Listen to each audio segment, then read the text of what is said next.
when you create life, when you are the bridge between heaven and earth, and you go to that place where you have to, what's the opposite of life? Death. What's the opposite of death? Life.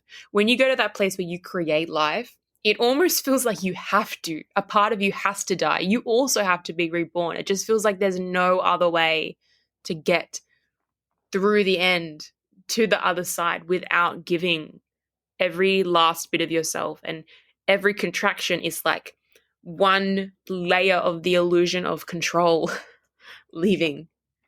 And that's why it's so painful, because you have so much to let go of.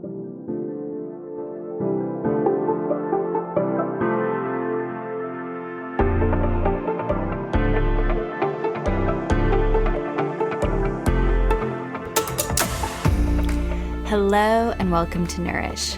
My name is Kasha and I'm a holistic counselor and first-year doctoral student studying acupuncture and traditional Chinese medicine.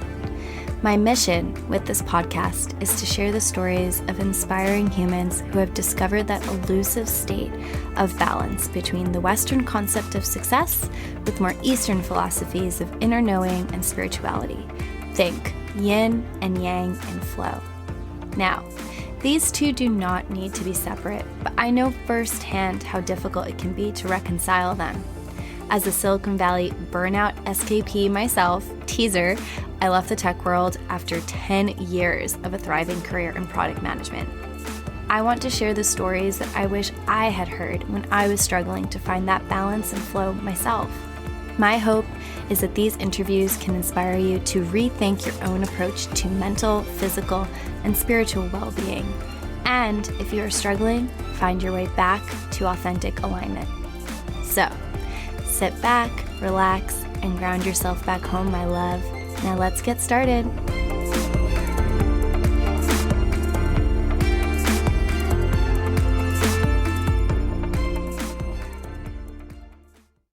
Hi, sweet souls, and welcome back to the Nourish podcast. Today, I have a beautiful, soulful, and deeply nourishing episode for you. For all you birthing mamas out there or those who are curious about becoming a mother, this one, my loves, is for you. So I feel like I've spent the past few years really getting to the root of who I am, realigning with my passions, putting myself out there in a more authentic way, like my voice here on this podcast, and chasing after some of those ambitious dreams. So when I think about life milestones, one that has been so brutally terrifying to me, if I'm going to be completely real here, it's imagining the possibility of that transition from maiden to mother, aka becoming a mama. So our society, and I think a lot of you can probably relate to this, teaches us that we can, quote, have it all and, quote, lean in. But when you think about burnout, and when I think about the burnout that I went through, and that's sans kiddo, plus imagining how complex this identity crisis must be from going from being a maiden to a mother. And then when I think about all the pressure that we as women feel to bounce back, and how many of my clients and friends feel like this transition is really difficult. And I feel like there aren't a lot of conversations about that. So I just cannot stop thinking, ladies, that there's got to be another way, which is really what inspired this conversation that I'm about to share with you. I spoke with the beautiful mama, naturopath, and Ayurvedic doula, Tiarn, who supports women in their transitions from maiden to mama and every season in between. Tiarn's life mission is to be a keeper of the birthing mama and to create a safe space where ancient healing traditions of divine maternal care can resurface and women can be held in that space throughout birth and postpartum. We dig into it all, ladies. Transitions, a lot of grief. All right, let's get real. Joy, and how to cultivate the balance of yin, which is that most kind of surrendering energy and that flowy energy with a bit of yang, the doing, active, more assertive energy.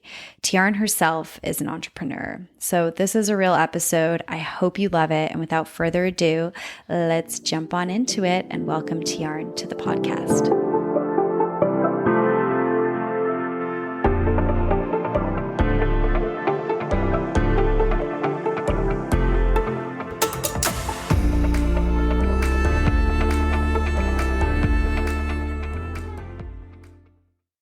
Tiarn, I am so thrilled to have you on the Nourish podcast. I swear when I look at your profile, when I talk to you, we just spoke just now to get everything set up, and I feel nourished in your presence. And I feel like that's just such a rare quality. So thank you so, so much for joining us today. Oh my gosh, my pleasure. I feel nourished in your presence. I have never gotten that before, but I'll take it. I'll take it. Thank you. My gosh. My pleasure.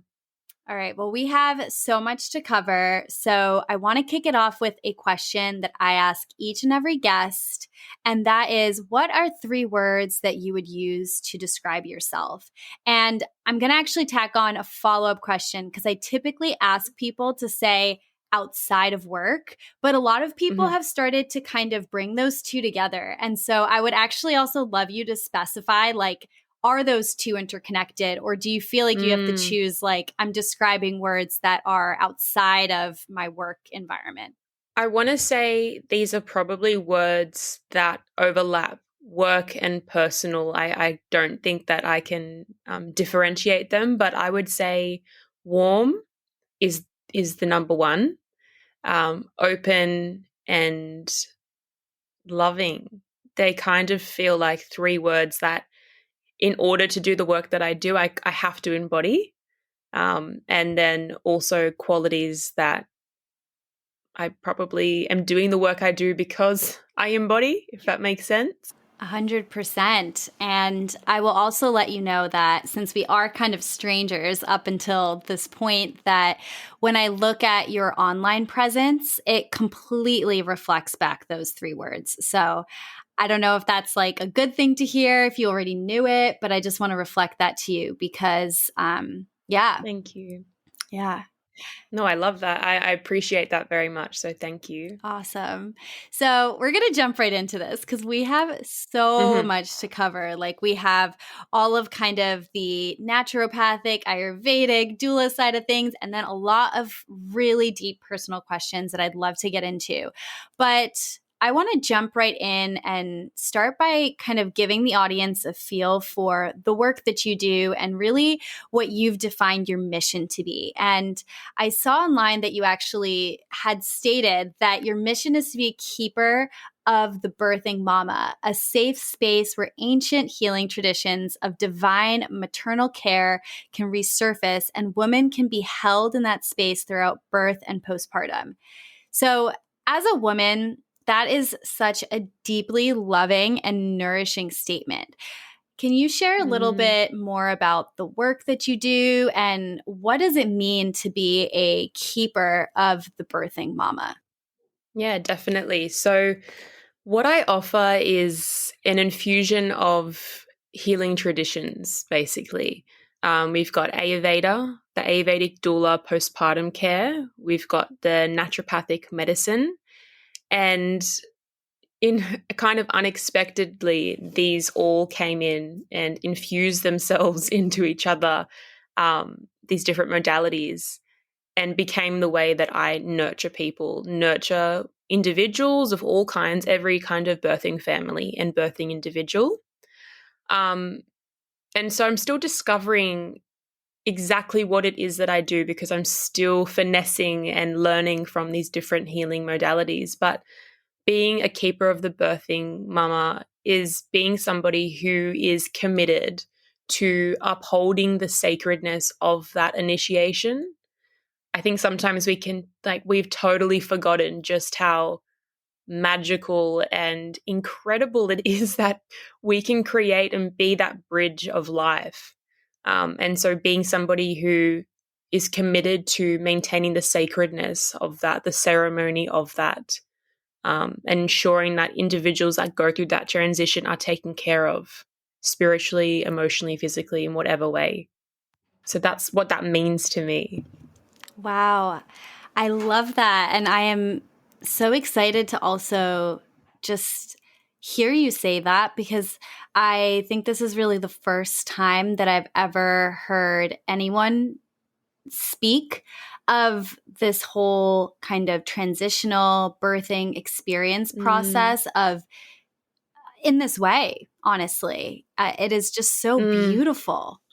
It is such a beautiful, beautiful transition, but we've lost that a little bit, or we haven't. We have to remember that. We have to remember just how sacred it is. It's, when everyone really does think about birth, most of the time women are afraid. They're scared because there's pain involved.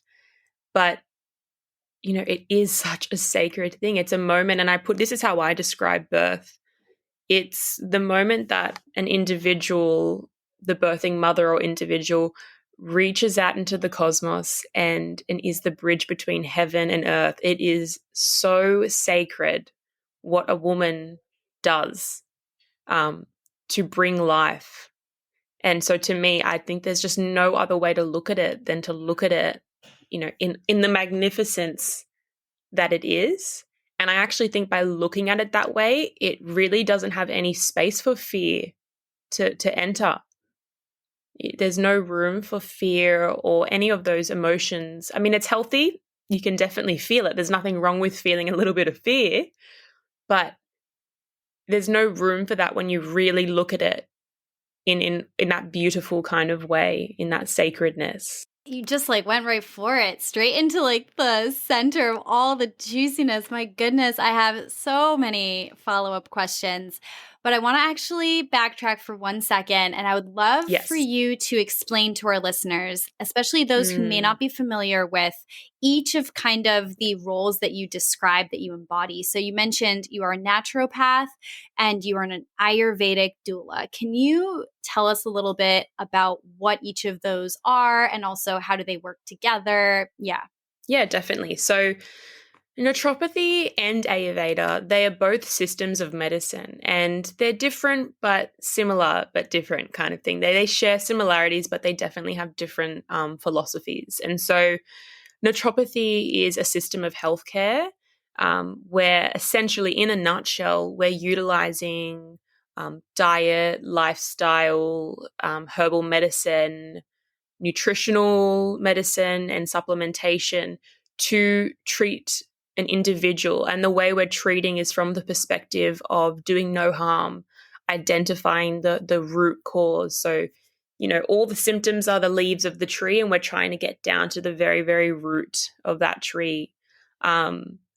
We investigate, we ask the questions, and so there's a very holistic approach, and we're just utilizing herbs and diet and lifestyle, and supplementation to treat whatever concern that individual has.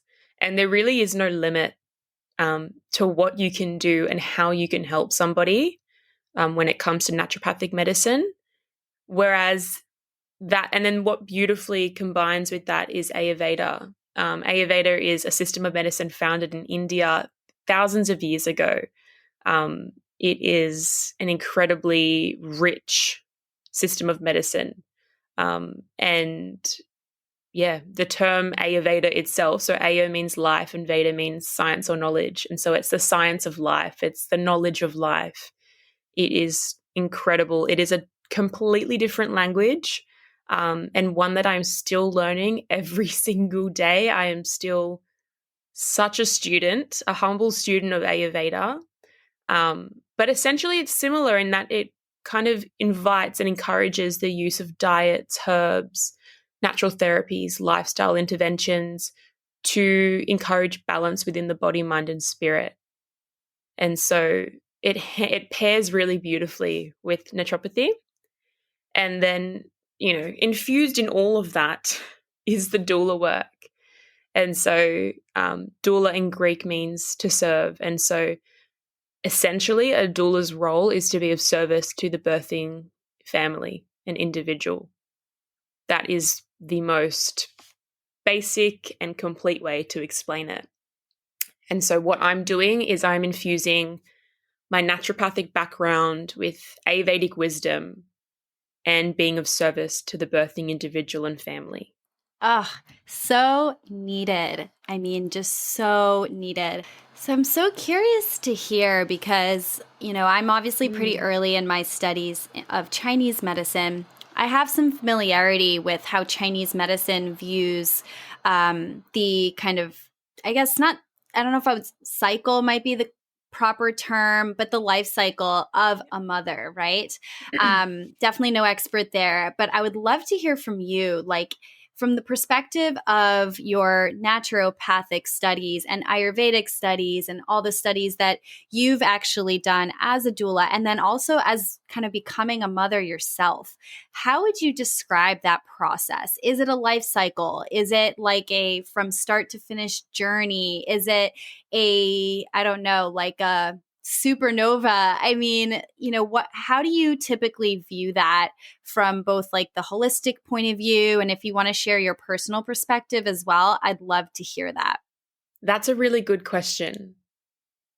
There's so many angles that I'm kind of looking at it, especially because of still feeling like I'm a little bit in it, but that the way I personally see it, and this is probably an infusion of all the different systems of medicine that I've been taught.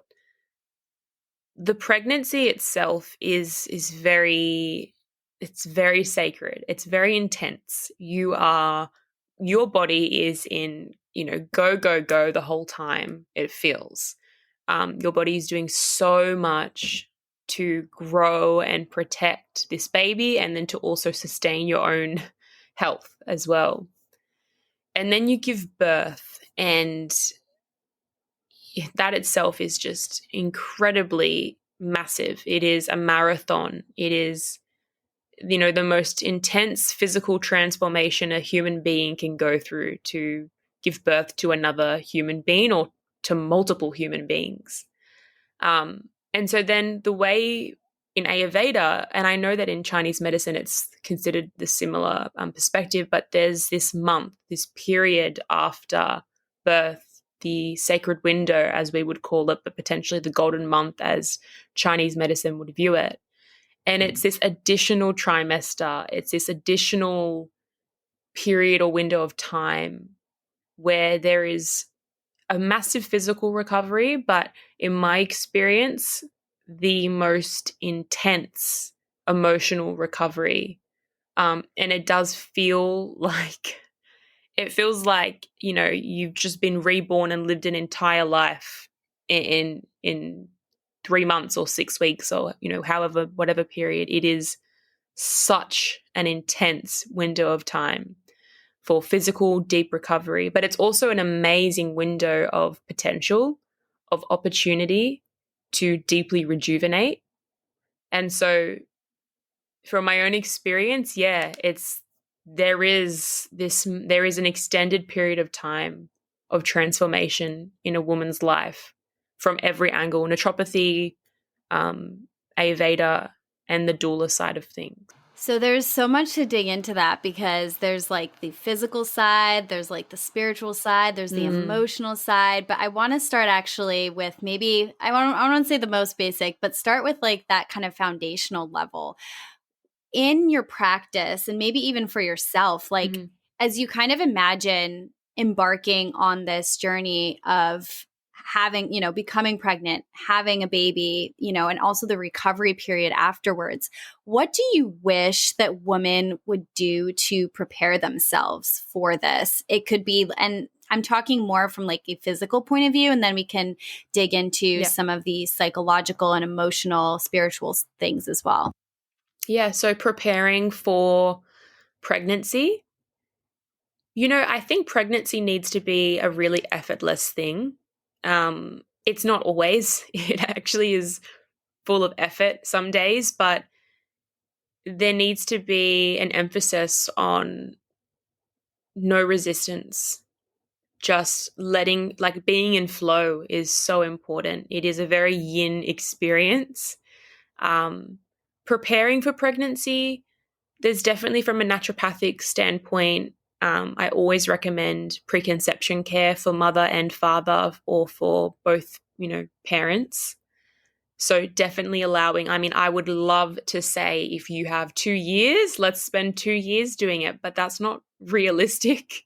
Um, I would say with clients that I work with, we have generally between 3 to 6 months before conception, where we'll just take the time. There's no rush, that's the way I like to work. I don't want the rush. I actually want you to be so stress-free. You need to be in your total yin flow state when you're about to have that baby. But at the same time, as much as you can prepare spiritually, I do believe that the soul makes its decision when it's ready to come through into this world. And so there is what we can do. We can preconception care. We can get you nice and, in a restorative state, rejuvenated. But yeah, sometimes it's just a matter of just letting life happen as well. That little soul will come when it's ready, and sometimes it's not when we want it or when we're ready. So physically, from preparing, I'd say from that perspective, from the naturopathic perspective, preconception care will be great. And then pregnancy care throughout the whole way. I generally guide clients through the pregnancy, trimester by trimester. And then postpartum, there's so much we can do as well. And a lot of the perspective is focusing on nutritional status when it comes to naturopathy, making sure the nutrients they need for a healthy pregnancy are optimal. And so from a physical base level, that's generally how naturopathy will look at it. Ayurveda is a bit different. We're focusing on balance in the body, eating the right kind of foods, making sure that there is vitality within her body, and effortlessness. That's one thing I really took from Ayurveda. It was just effortlessness. If you need to cry, you cry. If you need to eat that, you eat that. You remove the resistance. That's not healthy either. The resistance we have, I can't do this because I can't do that, just if you need to cry, you just let everything flow. And so that was more the pregnancy journey, the approach I took using Ayurveda. And there's much more, obviously, you can do and people do, but from a physical standpoint, that's how I approach the pregnancy. Effortlessness. What a key word. I want to talk about this general transition that occurs when a woman does become a mother. It feels like so all-consuming. And one of the things that I will just admit up front I'm terrified of, and I'm curious if this was your experience, but this shift in identity, right? So we're talking about like yin and yang, like as energetics, but like as your identity shifts, you are now a mother. Yeah. Like what was that experience like for you? And, as a doula, you probably witnessed it so often. Like, what does that experience look like? Yeah. And also let me know, like, if you would think that is actually more yin or more yang. I'm curious. It feels like a constant oscillating between the two. It's the way, I mean, look, I'm going to say from my experience, again, disclaimer, I am somebody who goes deep. Like, the small talk is not something I do. I kind of dive deep straight away. I'm somebody who is more predisposed to those, diving deeper into those deeper emotions. And so for me personally, that process of re-identity, the rebirth, was painful. It was full of grief. It was full of magic. It was ecstatic. It was excruciating at times. When you create life, when you are the bridge between heaven and earth, and you go to that place where you have to, what's the opposite of life? Death. What's the opposite of death? Life. When you go to that place where you create life, it almost feels like you have to. A part of you has to die. You also have to be reborn. It just feels like there's no other way to get through the end to the other side without giving every last bit of yourself. And every contraction is like one layer of the illusion of control leaving. And that's why it's so painful, because you have so much to let go of. And my teacher said she's found that the women that have the most painful labors have the most to let go of, because we resist the pain. We resist it. And then we get through and it's like, oh my gosh. So it's painful. I felt like I died in the process. I feel like I spent months grieving. And that's the truth. That's not to scare anybody, because I was so madly in love with my child, and I was so madly in love. I was so prepared. I read every book. I was so young. I was so young about that. I was like, I read every book. I did the podcasts. I did the classes. I thought I was prepared. And it hit me like, oh my gosh, nothing can prepare you for this. And it wasn't about motherhood. It wasn't about the nappy changes or the feeding. It was literally about the fact that I had to put my soul, my life, my identity in God's hands and let go. And I didn't have any control. And whoever it was that I was to become on the other side in motherhood, I had to now spend time finding her. Who is this version of Tiarn that's a mother now? Because I had no idea who she was. And I had a lot of expectations, and I had a lot to let go of. And I can honestly tell you, my family can attest to this, I cried a lot. And I had so much to release. And it wasn't sad crying. It was just releasing so much and accepting that the person that I was before is no longer who I am. I don't even remember who she is anymore. But let's find out let's find out who she is. Let's find myself in motherhood. Who am I now? And it was painful, but honestly, on the other side of it, it was so powerful. It's changed me forever. I can't explain it. Yeah.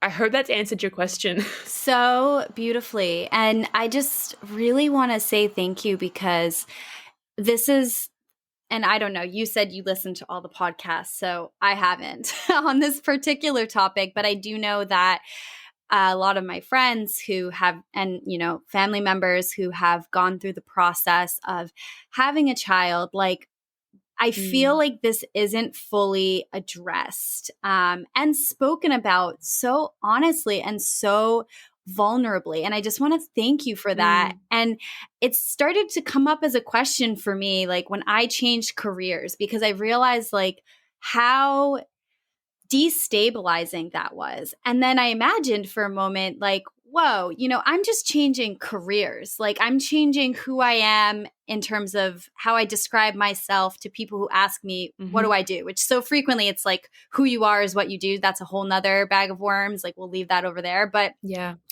And then to imagine going through actually creating a life and like now being responsible to keeping this life alive and like caring for it. And, there's just so much responsibility with that.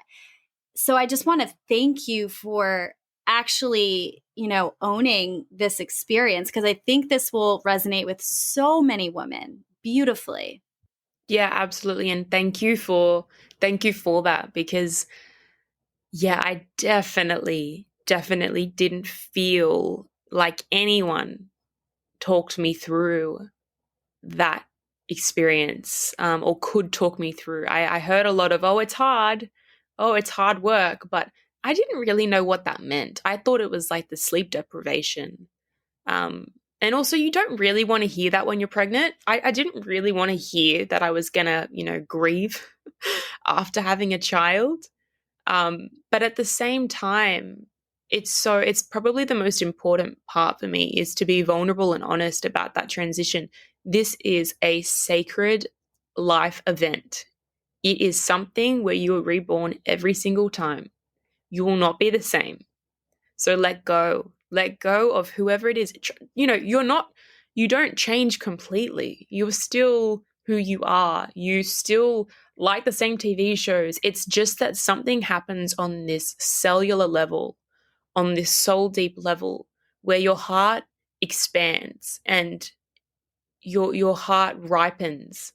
And that is, it's something unexplainable, but it's not, I think the most important thing, and even just circling back to what you said about changing jobs, I think it's important to also just remember that what connects you, what connects, your old job to your new job, they're not totally different. They're connected by you. You remain that connection. Therefore, they're still, they're connected by you. Therefore, they're not that different.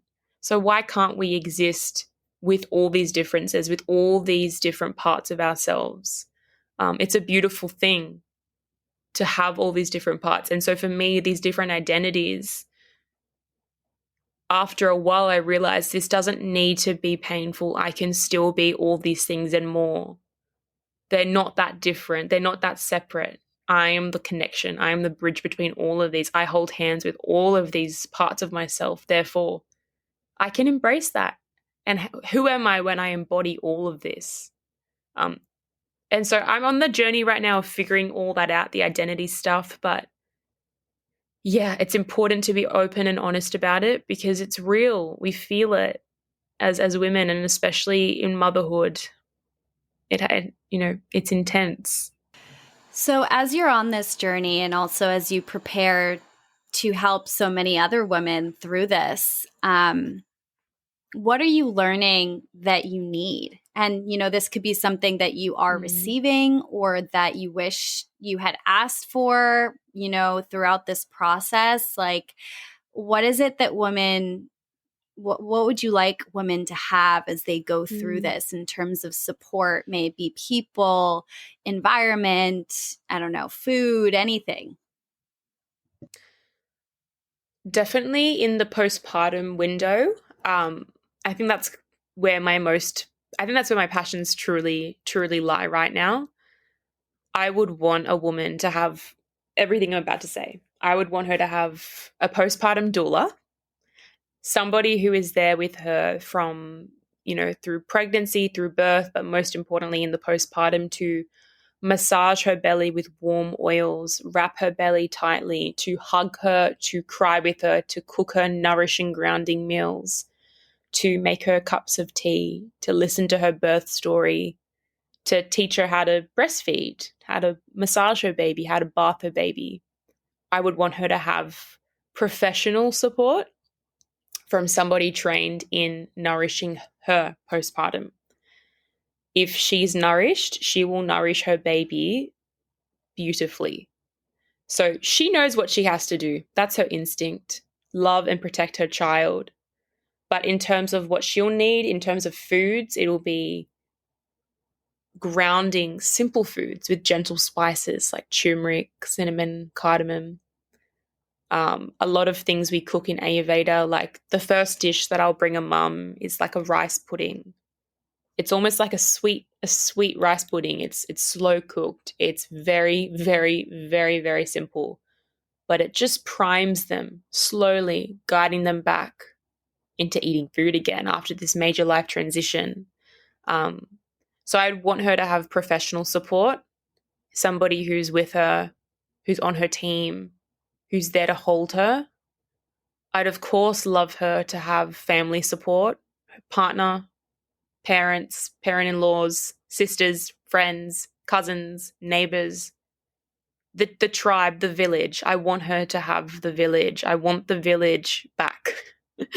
I want her to gather her village. I want her to have a meal train, people checking in on her for 30 minutes, making sure she's okay, making sure she's having a shower, that she's taking a couple deep breaths.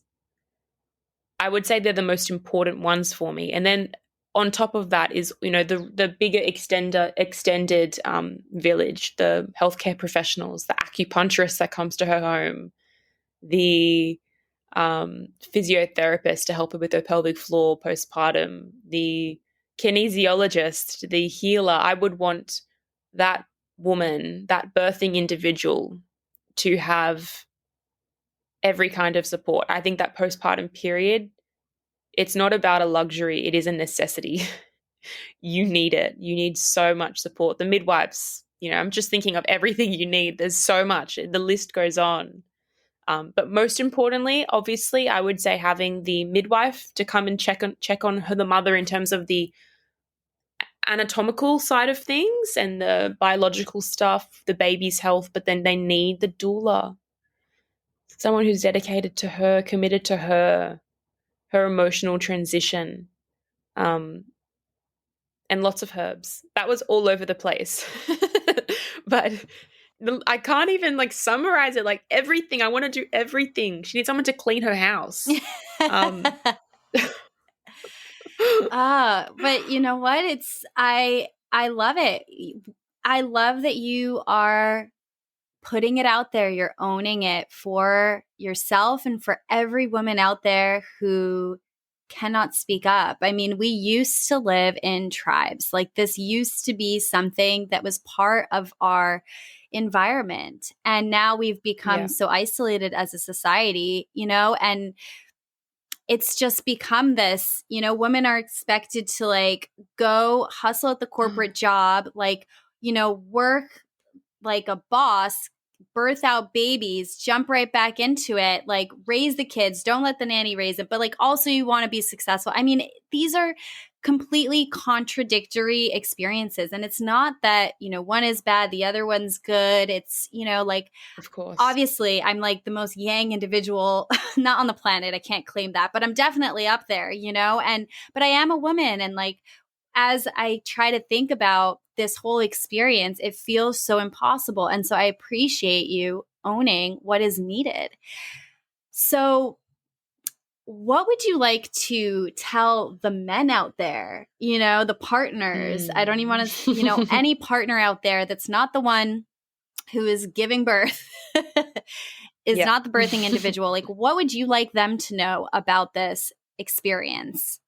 You know what? I had my partner was incredible in the postpartum, and still is, obviously, but that he was amazing. And it was so beautiful to watch him become a father in that period and support me.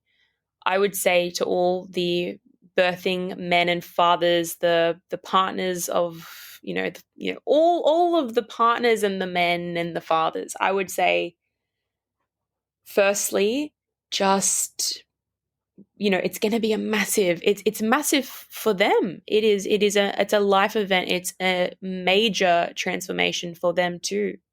And for them, they're not experiencing the pregnancy, so that change isn't happening to them for 9 months. They're kind of observing it outside of their body, and they don't always connect. It doesn't always connect with them until they see their child. And even then, it might take time. It might take a year. It might take 6 months. It might take 2 seconds. I think it's important that they don't judge themselves. They be gentle with themselves. They remove expectation. And they also find themselves in fatherhood. As a partner to the birthing individual, the birthing mother, I would say all that is really needed of you is truly just be there by her side, by the birthing individual's side. Make the cups of tea, sit with her. Don't go out. Don't go out the day your baby's born, okay? Don't go to the bar or the pub. That's a terrible generalization, but I've heard it happened before. Just be there, because you're both going to be going into that underworld together. Take time off. Let her cry. Hug her. Kiss her. Tell her she is beautiful. Tell her you're proud of her for what she just did. Love your baby. Oh, gosh. There's so much. I think the most important thing is listen to your instincts. It'll be natural if you listen to your instincts. You'll have that natural masculine desire to protect, fiercely protect and love your child. And you'll also have that desire to love and protect your partner who's just given you your greatest gift. But I guess it's very similar to the mother. Be gentle, because you two are also navigating the biggest journey, and that journey is becoming a father. And I think we forget just how sacred fatherhood is as well, just how sacred the journey is for them. We do forget. Um, they are trying to get through it just as much as we are, and they rarely have much focus on their mental health postpartum either.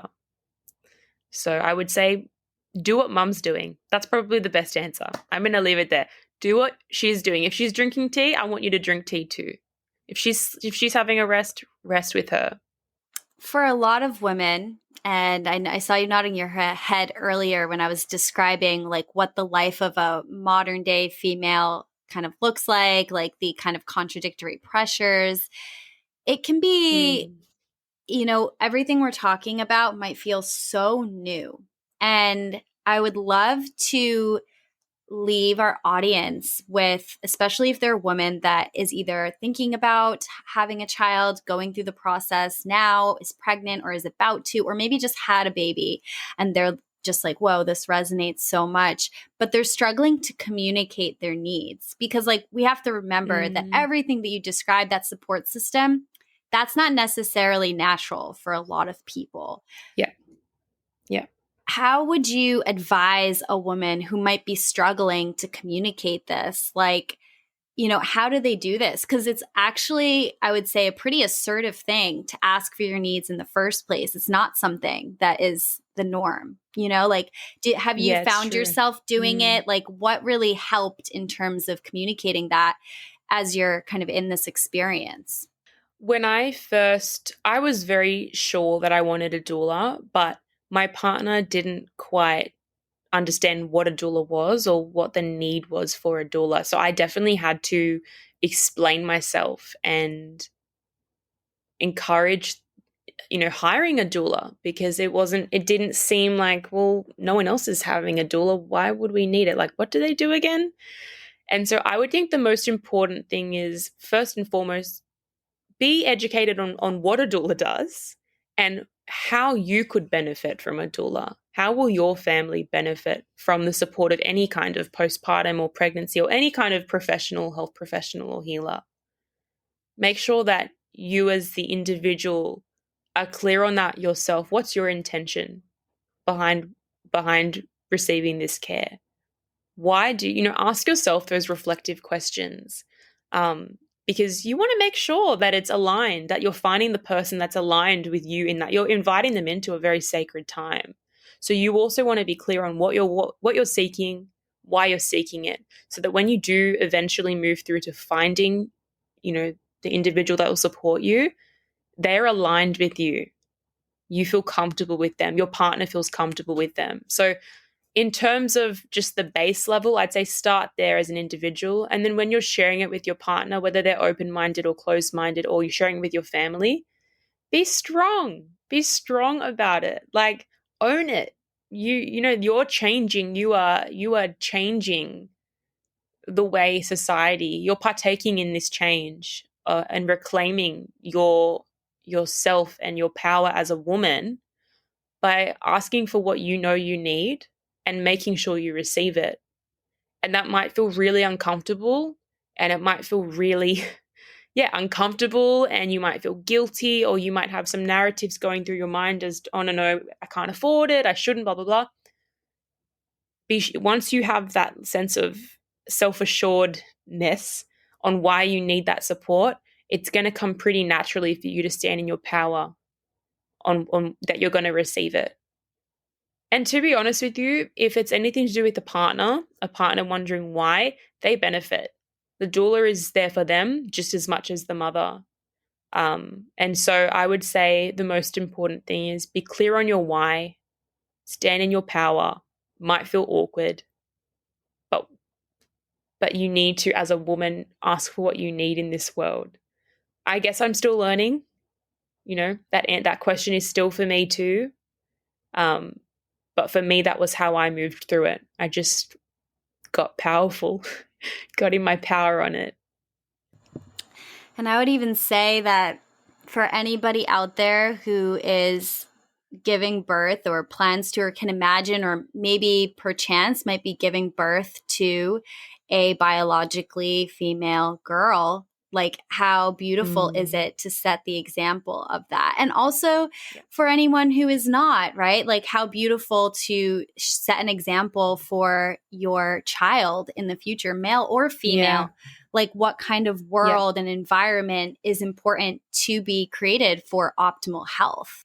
Completely.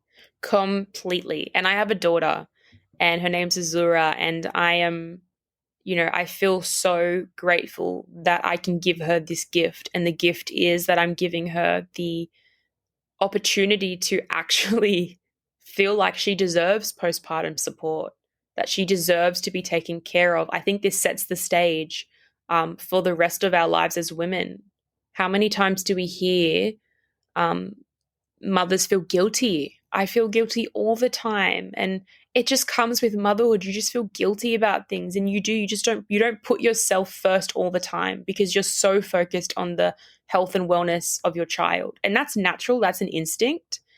But if you can keep in your consciousness that you matter too, that that when you're not okay, baby's not okay, that in order to be the best mother you can be, you need to take care of yourself, then you'll always, in some way weave that back into your life. You'll always, you might not always be, putting yourself first or anything. It's not going to look like that every day, but you'll be able to quickly check yourself when you're starting to fall to the end of the line. Rather than getting to the end, you're kind of like, oh, I'm second, I'm third, I'm fourth in line. Okay, I'm noticing that I'm haven't taken care of myself, and you can check yourself sooner, bring yourself to the front, and you're doing this for the generations to come.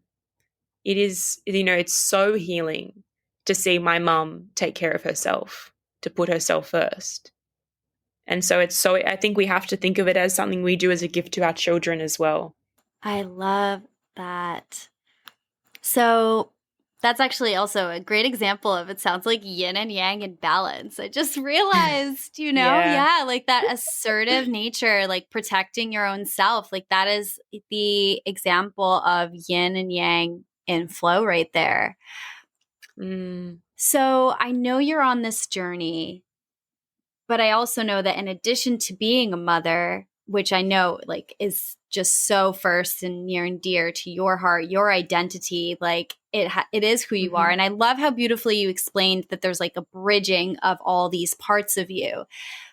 I have a question as you like start to like emerge from this whole birthing experience and as now, kind of a mother on the other side of that. How are you like integrate, and what is also the process? How are you integrating your kind of ambitious side of actually running a business as well with that Mm. of being a mother? Yeah, great question. Amazing question. Um, I probably should start by saying I'm so lucky. I have a strong support system, and I have, my partner's parents and my parents as our main support system. And they are there. They want us. They actually, from day dot, have been like, doulas to us, making sure we got our time, making sure we had alone time, good food, our washing done. But they're probably the reason why I can still achieve and be ambitious, because I know that I've got people to fall back on. I've got people who are there to take care of my child, who also love, being around her as well. It kind of benefits them. They get alone time with their grandchild, but that's a massive part, is having the support. Um, Definitely. But just really quickly, when you become a mother, this is just a really quick side note. My doula told me this, I've never forgotten it. You give birth and you enter the underworld of motherhood, where you have to find yourself again, that painful, dark place. And then you get the hang of it and you're like, oh, I've got this. I can do this. I can actually do this. I can cope. And when you reemerge, it's like this creativity and this life force comes. And that is where you'll find a lot of women, and I've seen it so many times, starting new businesses with young kids. They have this crazy ambition. They starting a new business, doing something they've never done before because this life force has returned and they're highly ambitious. And so for me, I felt that. When I reemerged from that underworld of motherhood, I felt so ambitious. I felt like I can do anything. Like, what do I want to do? Okay, I'm going to do that. It didn't feel out of reach. And so that was a massive part. I'm figuring out, as we speak, I am trying to juggle. The only difference I think I'm finding right now on my journey is that previously I was trying to juggle and I was trying to never drop the ball. Now I'm like, I don't care. If it drops, I'll pick it back up. I don't care if I drop the ball. Like, I need to live in flow and I need to live effortlessly. And so that means I have to juggle. That's motherhood. That's being a partner. That's, running a business. That's working. But I'm going to juggle. I'll keep doing that. And when I drop the ball, I drop the ball. That's all good. I'm not going to have an expectation that I'm not going to drop the ball. And I'm not going to put pressure on myself to juggle perfectly because that's never going to happen. And so right now, that's my approach to managing this ambition that I have. And it's not always easy. It's been pretty tough some days, but it's so worth it. It's so worth it to have something that's mine, that's my own. And yeah. And it's all a part of you, as you kind of spoke to earlier. Yeah. Oh my gosh, Tiarn, I could speak to you for hours, but I want to be mindful of your time and all the balls you're juggling. So I do want to make sure that you can share with the audience, where can people find you? And, if there's something that is coming up in your life that you'd like to invite people to be a part of, that you want to share, please do. But just where can we connect with you? Thank you. So you can find me at mama.parvati on Instagram. So to spell it out, it's mama.parvati. And what's coming for me? I mean, like I said earlier, I am a student still of a couple different courses. So I'm excited to complete my birth story mental course under Pam England's Birth Story Medicine School.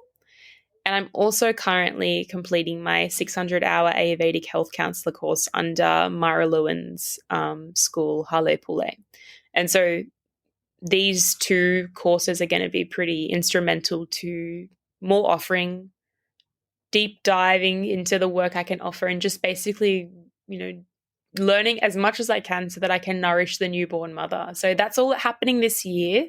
I practice naturopathy online. I have an online clinic at the moment that I'm running.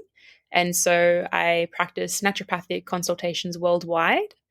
And then I'm also offering my Ayurvedic Doula packages to women postpartum. And so obviously I'm in Sydney. I'm a Sydney-based Ayurvedic Doula. And so I offer that support to women. So if anyone's looking for any support, I am always here to help in any capacity.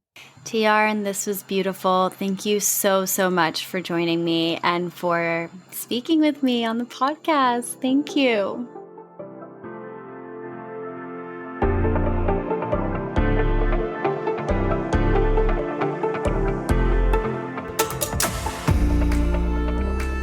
Thank you so much for tuning into this episode of Nourish. If you enjoyed this conversation, please leave a positive review.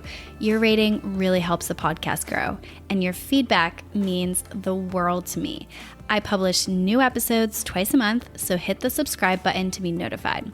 Finally, if you'd like to learn more about the work I do as a holistic counselor or to connect, please head over to my website or my Instagram at Mira_wellness_co. I love speaking with each and every one of you. Thanks again for being a listener, and see you next time.